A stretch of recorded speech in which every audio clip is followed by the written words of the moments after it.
Yaphet Kotto passed away.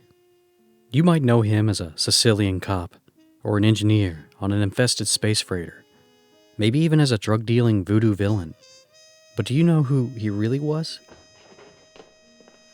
Oh, that's the Messiah. The Messiah. Yeah. That's right. He was the Messiah.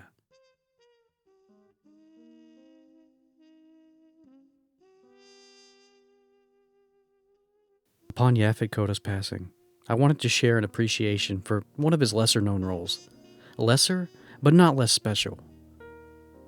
Rod Serling's Night Gallery's 1971 Christmas special, The Messiah on Mott Street, starts out like your typical holiday melodrama, until Yaphet's appearance, where it becomes something surprising, something special, even to a veteran of the weird and wonderful like me.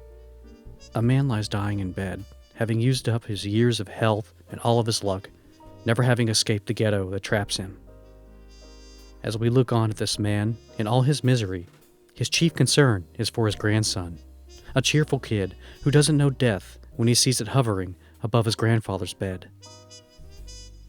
The grandfather, not wanting to scare his grandson, assures the child that what he just saw, that tall, dark, looming shadow, was nothing more than the Jewish Messiah, nothing to be afraid of. Who is the Messiah? The grandfather tells his grandson that it'll be someone that turns away their enemies, will be someone who is big, black, looming, and also, maybe, their last hope at being together. In all his naivety, the grandson doesn't understand that his grandfather will very likely die, doesn't know that there's just no way a Messiah can help, much less that one probably doesn't even exist. The grandson feels he must try to help his grandfather, so he sets out into the unfriendly streets of the ghetto to find the Messiah, no matter what. Seeking the comfort of the familiar, the child reaches out to a street-side Santa. Unfortunately, there's no Christmas magic here, and the pretender is of no help. The child then sees a doomsayer and asks him if he is the Messiah. The doomsayer says not only is he the Messiah, but that his grandfather is doomed that very night.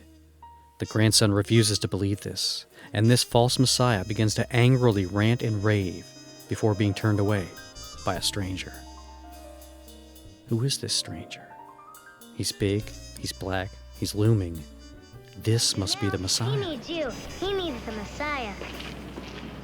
Look, what makes you think I'm the Messiah? Because you're big and black and you loom.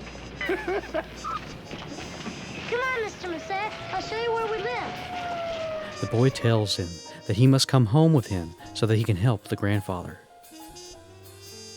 As they arrive, the child is shocked to see the police and the family doctor outside the apartment.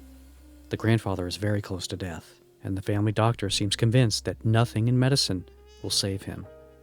He's probably right. The Messiah walks in, asks questions of the doctor. The boy frets. His grandfather looks very sick. The shade of death hovers over his bed. The Messiah closes the door, and the doctor looks at him and says very sternly to this mysterious Messiah that he is wasting his time. There is no way God favors the tenements that they suffer in. Yet suddenly, the boy opens the door. The grandfather is smiling. He's cured. He had a dream. He asks, was there someone in the room with him just earlier? No one can remember. It's just the boy and the doctor. Where did the man, the Messiah, go? He's gone.